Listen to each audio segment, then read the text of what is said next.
Ассаламу алейкум. Хотелось бы, сегодня мы сидим на площади Алато, прекрасная погода. И основной момент, хотели бы презентовать нашу дорожную карту. Духовно, культурно, финансово-экономическая, социально ориентированная дорожная карта. Над этим проектом мы уже давно работаем и совместно с партнерами, с России, с Америки, с Германии, с Казахстана, Узбекистана. И рядом у нас здесь тоже есть наши соратники, которые именно по экономическим, по духовным, культурным ценностям работают и проектно-сметную документацию, так скажем, составляют. На примере, чтобы построить дом, нужно обязательно сначала план утвердить, какой дом будет, кто будет делать его, как строить будет, какие расчеты будут производиться, откуда средства будут изыматься на это все. Так и мы создали такую проектно-сметную документацию по построению нашей дорожной карты. Духовно, культурно, нравственной, финансово-экономической дорожной карты. Она основана на том, чтобы объединить народы, объединить под единым началом. Поэтому здесь слово предоставляю нашему Абдумаликова, который расскажет о экономической составляющей нашей дорожной карты. Бұл жерде проблемалы барлық жерде келіп экономикаға мындай тақалады екен. Шындығында сондай дейм, экономика, ақша мәселесі шешілбесе ешқандай проблемадан арылуға мүмкін емес. Ошон үчүн биз азыр дүние өзгөрүп атпайбы? Ертең кандай форматта болуп калат, бүрсүн кандай форматта, аны эч ким билбейт. Азыр баягы технология мезгил болуп калды. Ким технологияны баягындай натыйжалуу эгер пайдаланган болсо өнүгүп атат. Анан технологиядан артта калган азыр эч нерсеге мындай жетпей деле ошол бойдон калды да. Мына ошол өнүккөндөрдүн ичинде мында Кытайды айтсак болот, Кытай. Булар биринчиле ушу жана Шир Патриванда мындайлар чыгарды, акча жасады, акчасын бүт инвестировать этип технология эме кылды. Технологиянын продукциясын уже көрүп атат да, элдин турмушун көтөрдү башка дегендей. Болбосо почти 1 миллиард 400, 1 миллиард 500 дейбиз. Ошончо калктын турмуш ушу бүгүнкү Кытайдын состояниясына келтириш бул өтө эле мындай татаал нерсе да. Анан бизде Кыргызстанда бардылар айтышат, Кыргызстан оңолбойбу деп эле баягы жүрөгүнө үйгөн ушул нерсе да. Конечно, оңолот. Кыргызстандагы мүмкүнчүлүк менен Кыргызстан не только оңолбойт.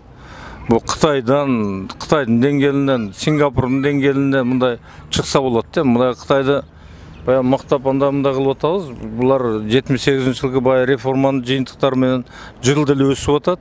Но бирок ошол убакта булар баягы ички дөң продукция деп коет, ошо $150 башталган да булардыкы. Азыр эми мына $11-12 эми чыкты да.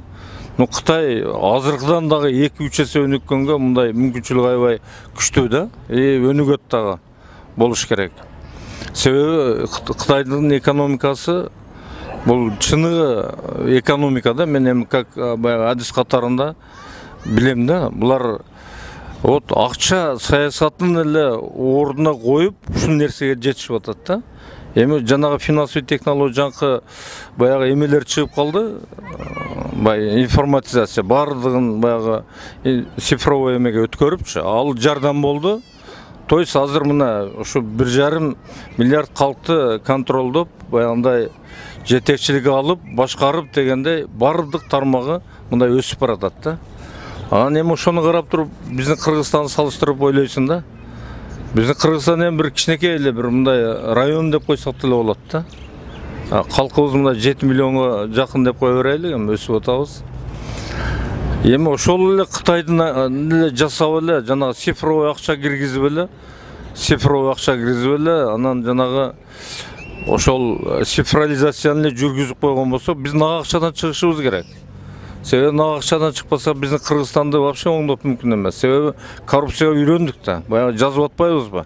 Садикке баргандан баштап акча бересиң, өлгөндө жанагы жер сатып алып коюлганга чейин депчи. Бул канга сиңип калды. Ошон үчүн цифрализация өтсөк, ошо взятка жок болот. Бүт акча жанагы банковский карточка башкалар менен болот. Эми аны жасаш азыр бизде адистер деле жетишип калды. Эми, конечно, бул платформа түзүш, хостинг компания жанагы серверлерди орнотуш бул эми проблемный, кымбат турат, аябайча. Мен ойлойм, чамана где-то 1 миллиард доллардай болса керек. А бирок ал өзүбүздөн чыгып атпайбы акчачы. Биз цифрализацияга кирген менен биз керектүү акча массасын өзүбүз камсыздашыбыз керек. То есть жанагы эмиссияны жүргүзүшүбүз керек да. Цифровой акчанын эмне менен артыкчылыгы бар? Ал акчаны жасабайсың, материал кетпейт, башка нерсе кетпейт, аны охрана кылбайсың.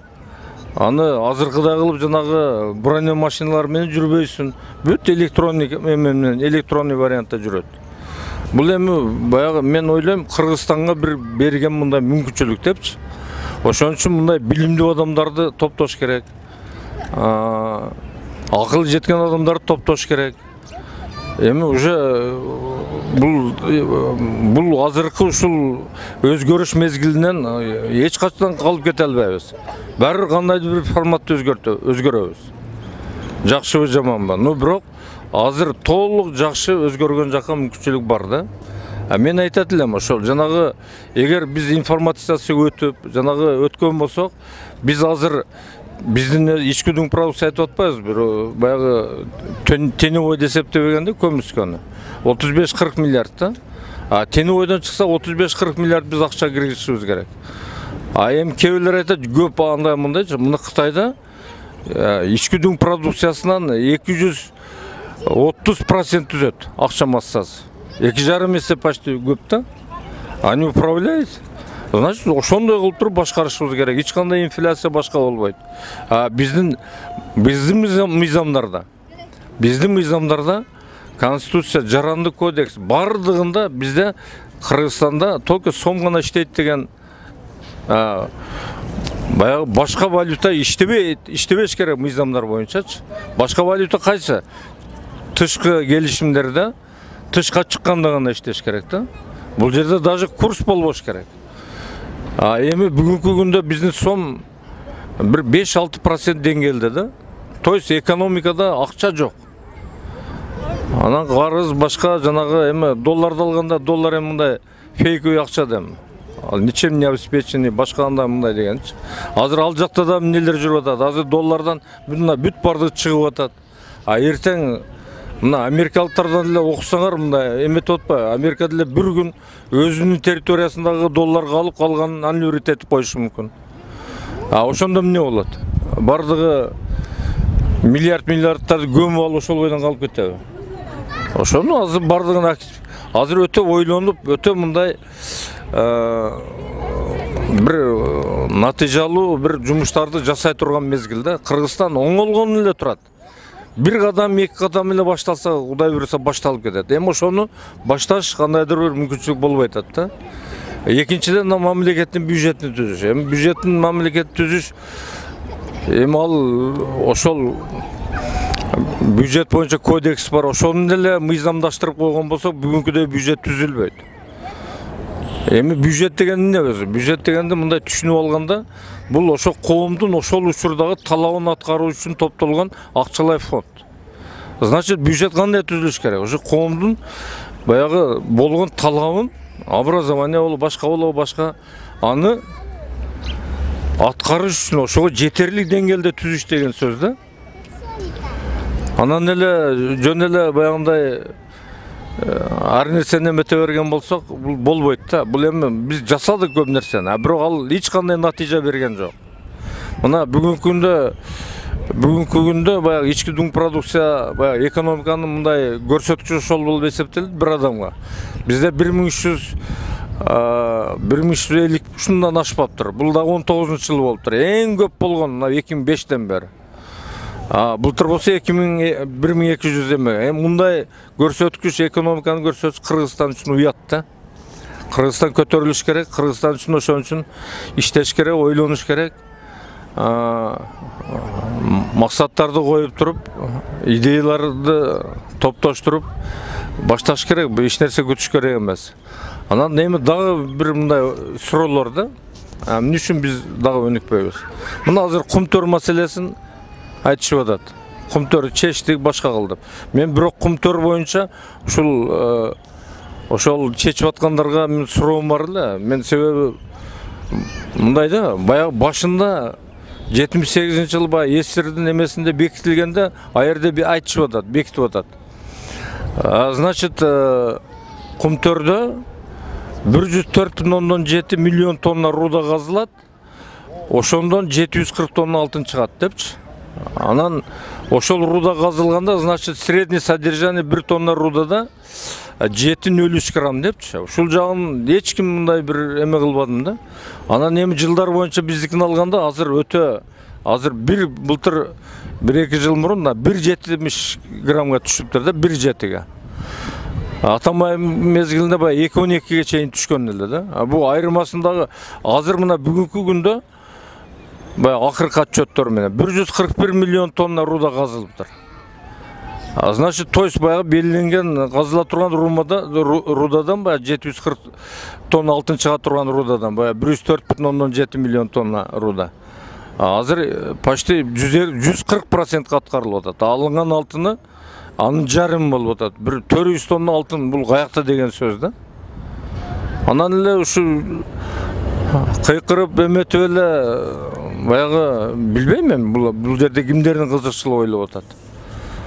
Ошон үчүн биз биринчиден экономиканы оңдобосок эч качан тура албайбыз, биз эч качан системаны оңдой албайбыз. Biz bilim берүү системасы мына көрдүңөр 30 жылда уже талкаланып бүттү. Аны кайрадан түзө албайбыз. Мына образование боюнча алганда, мына финансирование боюнча мына анализ кылып көргүлө. Бизде эң төмөнкү. Мына 20-21 миллиард болсо образование 1 миллион 100 миң окуучу бар, бир окуучуга 15-16 миңден туура келет. Мындай финансирование иш жерде жок. Өтө төмөн жок десе болот да. Анан ушинтип кантип билим оңолсун. Мына бир 200 миңге жакын жана частный школа бар дейт, бир класс 5. Эң эмеси контрагы ошон баягы 70 миң экен. Значит, биздин мектептерде финансирование ар бир окуучуга где-то ич болбосо 30-40 миң болуш керек да. Эми мына жакындагы жаныбыздагы өлкө мамлекеттерге салыштырбай эле коелук да. Эми биз келечекти ойлобосок, образование ойлобосок, медицинаны ойлобосок, маданиятты ойлобосок, башка нерсени ойлобосок, анда биз ким болобуз келечекте? Элдин бардыгы билимге умтулуп атса, илимге умтулуп атса, биз эмне караңгылыкка барабызбы? Ошон үчүн бул азыркы идеялар абдан туура. Бул идеяларды ашырыш үчүн, значит, билим керек. Билимдүүлөрдү топтош керек. Анан мен билбейм, башка андай мындай деп коюш, ал проблеманы чечиш эмес.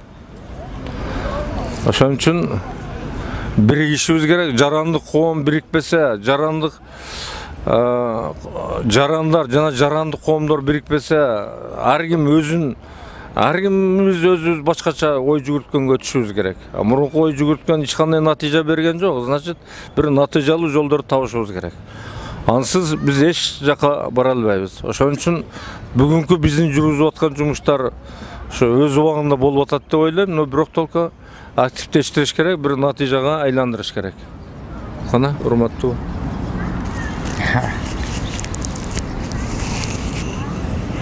Баары туура, баары макулубуз. Бир кичинекей нерсе мен кыскартып кетейин деп ойлойм. Бардын основасында дайыма айтышат экономика деп. Мен да ошентип келгенмин. Мына Малигованы отуруп мындай жыйынтыкка келдим. Экономика эң основа экономика эмес. Эң основа адамдын сапаты. Себеби адамдын сапаты начар болсо экономиканы көрүп атпайбыз бу каяка кирип атканын. Ночу. Ошондой эле да.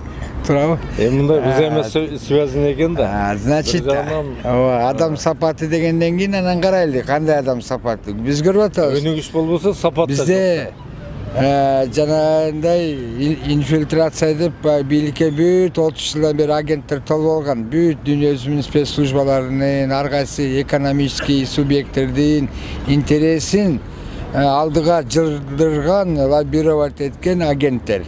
Агент десе сразу шпион деп көрүүнү түшүнөт экен. Жок, агент деген это представитель интересов. Элдин кызыкчылыгы эмес, алардын кызыкчылыгы. Анан эмнеге анчалык алар көп болуп кетти десе, себеби бир эле. Биздин кең байлыктар, биздин пространственный, территориальный, административный, территориальный пространство өзүнчө эле байлыкта. Укмуш байлык, дүйнөдө жок нерсе да, уникальный. Вот ошон үчүн алар ару тиги гүлгө конгондой конуп атышат да. То есть биз гүлбүз да негизи да, дүйнөнүн, адамзаттын. Теми аны эл каяка карап атат дейбиз, ошол эле моментте эл каяка карамак эле. Элдин арасына астротурфинг деп коет процесс, ошондой псевдозаменитель кылып ар кандай түрлөрдө ошол эле агенттерди киргизип койгон. Но бул агенттер уже жанагындай эл менен иштейт да, элдин көйгөйүн эл көтөрүп чыга элек да, алар алдына чыга алышат дагы, элдин атынан сүйлөп, анан бири-бири менен калп эле талашмыш болуп коет. Ошого элдер экиге бөлүнүп алып, эки тарапты тигилерге болуша баштайт. А чынында бул бир эле тамыр. Демек, основа это человеческий фактор, мындайча айтканда адам сапаты да. Значит, ушул жакка көңүл биринчи бурушубуз керек. Экинчи көңүл информационный пространство. Информация, таза маалымат. Элге жете турган бийлик менен элдин ортосунда двусторонний обмен информацией, коммуникация коюлмайынча, анан кийин экономика десек болот. Анан экономика болгондон кийин это расширяется возможности достижения через достижение стратегических целей, а стратегический максатка жетиш үчүн тактический действия кылыш керек. А тактический действия ал миңдеген действия, ар бир сантиметрге ал акча деген нерсе. Вот ошол жактан экономика ошону финансировать этиш керек дейт. Ошондон жана ар кандай направлениедеги катмардагы институттар өнүгөт дейт. А так биз, урматтуу туугандар, биз таланттуу элбиз, аябай способный, жөндөмүбүз чоң, терең, немебиз экологиялык таза элбиз. Мындайча айтканда мээлерибиз, ачык айтканда баягы немелер айтмакчы, масловый, таза, баарын микроб жок. Ооба, сиңирип алабыз моментально. Не только сиңирип алабыз, биз аны ойлонуп өркүндөтүп алабыз. Ошон үчүн урматтуу туугандар, биздин келечек абдан кең, абдан жарык, абдан мындай жакшы келечекте баарыбызга тынччылык болсун дейт. Ассалому алейкум.